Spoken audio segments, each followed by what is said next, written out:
Hello friends, welcome back to my channel. இன்னைக்கு நம்ம ration கோதுமை மாவில் சாஃப்டான சப்பாத்தி எப்படி செய்யறதுன்னு பார்க்க போகிறோம். வீடியோவை ஸ்கிப் பண்ணாமல் பாருங்கள். இப்போ எப்படி செய்யறதுன்னு பார்க்கலாம். நான் இன்னைக்கு 2 டம்ளர் கோதுமை மாவு எடுத்திருக்கேன். இது நான் ரேஷன் கோதுமை மாவில் தான் அரைச்சேன்.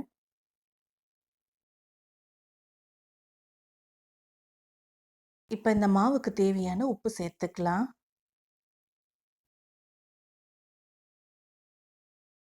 உப்பு சேர்த்ததும் மாவோடு நல்லா கலந்து விடுங்க. இப்போ வெதுவெதுப்பான தண்ணி எடுத்துக்கோங்க. கொஞ்சம் கொஞ்சமாக மாவில் தெளித்து நல்லா பிசைஞ்சிக்கலாம். தண்ணி ரொம்ப சூடாக இருக்கணுன்ற அவசியம் இல்லை. கை பொறுக்கிற சூடு இருந்தால் மட்டும் போதும்.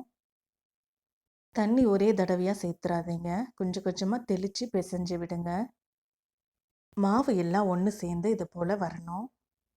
இது போல் வந்ததுக்கப்புறமா வீடியோவில் பார்க்குற மாதிரி இது போல் நல்லா பஞ்ச் பண்ணி விடுங்க. மாவை பெரட்டி பெரட்டி போட்டு இது போல் பஞ்ச் பண்ணுங்கள். இது போல் செய்யும்போதே பாருங்கள், மாவு நல்லா சாஃப்டாக வருது.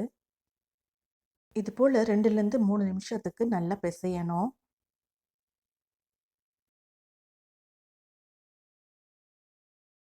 இப்போ 3 நிமிஷத்துக்கு மாவு நல்லா பிசைஞ்சாச்சு. இப்போ இது ஒரு பால் மாதிரி நல்லா உருட்டிக்கலாம். இப்போ 1 டேபிள் ஸ்பூன் எண்ணெய் சேர்த்து சப்பாத்தி மாவு மேலே நல்லா தேய்ச்சி விடுங்க. இப்போ தட்டு போட்டு மூடி 2 மணி நேரம் அப்படியே வச்சிடுங்க. சப்பாத்தி மாவு ஊற வைக்கலாம். உங்களுக்கு டைம் இல்லை, உடனே போடணும் அப்படின்னு நினச்சிங்கன்னா இன்னும் கொஞ்சம் நேரம் இது நல்லா பஞ்ச் பண்ணிவிட்டு அதுக்கப்புறமா சப்பாத்தி செய்யுங்க. ரொம்ப சாஃப்டாக வரும். இப்போ 2 ஹவர்ஸ் ஆயிடுச்சு. இப்போ பாருங்கள், சப்பாத்தி மாவு நல்லா சாஃப்டாக இருக்குது. இப்போ கையில் கொஞ்சம் மாவு தேய்ச்சிக்கிட்டு ஒவ்வொரு உருண்டையாக உருட்டி எடுத்துக்கலாம்.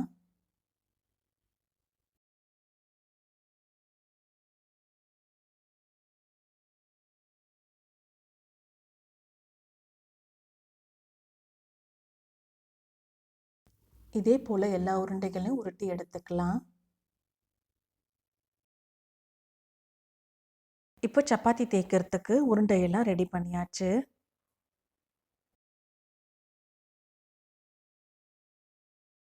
கிச்சன் ஃப்ளோரை நல்லா க்ளீன் பண்ணிவிடுங்க. கொஞ்சமாக மாவு தெளித்து விட்டுட்டு ஒரு உருண்டையை எடுத்து கையாலேயே ரவுண்டாக தட்டிக்குங்க.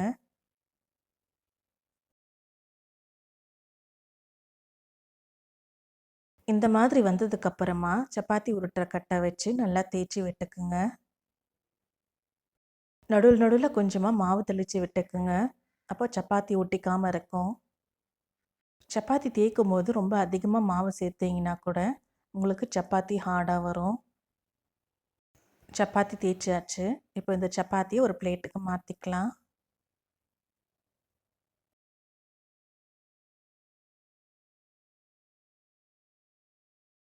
உங்களுக்கு சப்பாத்தி ரவுண்டாக வரலன்னா இது போல் மூடி வச்சு நல்லா அழுத்திட்டு மிச்சம் இருக்க மாவை எடுத்துடுங்க. நல்ல ரவுண்ட் ஷேப்பில் உங்களுக்கு சப்பாத்தி கிடைக்கும். சப்பாத்தி தேய்ச்சதும் அதில் இருக்கிற தேவையில்லாத மாவெல்லாம் தட்டி எடுத்துருங்க.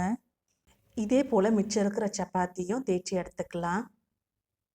நான் எப்போவுமே ஒரு பக்கம் சப்பாத்தி தேய்ச்சிக்கிட்டு இன்னொரு பக்கம் சப்பாத்தி செய்வேன்.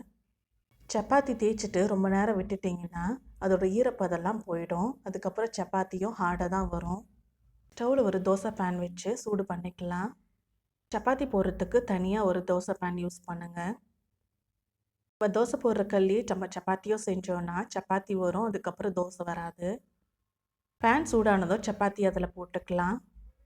2 பக்கமும் நல்லா கலர் சேஞ்ச் வர வரைக்கும் நீங்கள் எண்ணெய் ஊற்றாதீங்க.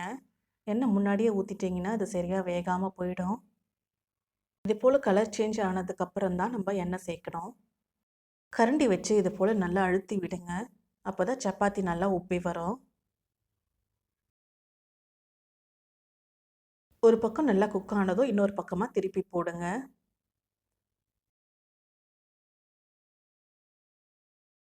இது போல் ப்ரௌன் கலரில் புள்ளி புள்ளியாக வரணும். இப்போ 2 பக்கமும் நல்லா குக் ஆனதும் இதை பிளேட்டுக்கு மாற்றிக்கலாம். இதே போல் மற்ற சப்பாத்தியும் சுட்டு எடுத்துக்கலாம். சப்பாத்தி ரொம்ப நேரத்துக்கு சாஃப்டாக இருக்கணும்னா சப்பாத்தி செஞ்சதுக்கப்புறமா அது மேலே நெய் இல்லைன்னா பட்டர் தேய்ச்சி விடுங்க. போல் சப்பாத்தி செஞ்சுட்டு நீங்கள் ஹாட் பேக்கில் போட்டு வச்சிங்கன்னா ரொம்ப நேரத்துக்கு சாஃப்டாகவே இருக்கும்.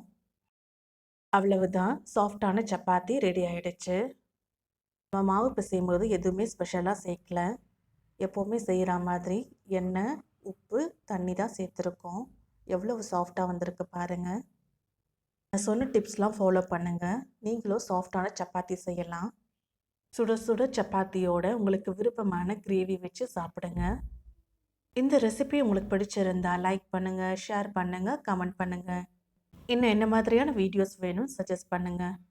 என்னோடய சேனலில் முதல் முறையாக நீங்கள் பார்க்குறீங்கன்னா மறக்காமல் சப்ஸ்கிரைப் பண்ணுங்கள். பக்கத்தில் இருக்க பெல் ஐக்கானை கிளிக் பண்ணுங்கள். அப்போ தான் நான் போடுற புது வீடியோவோட நோட்டிஃபிகேஷன்ஸ் உங்களுக்கு வரும். தேங்க்ஸ் ஃபார் வாட்சிங்.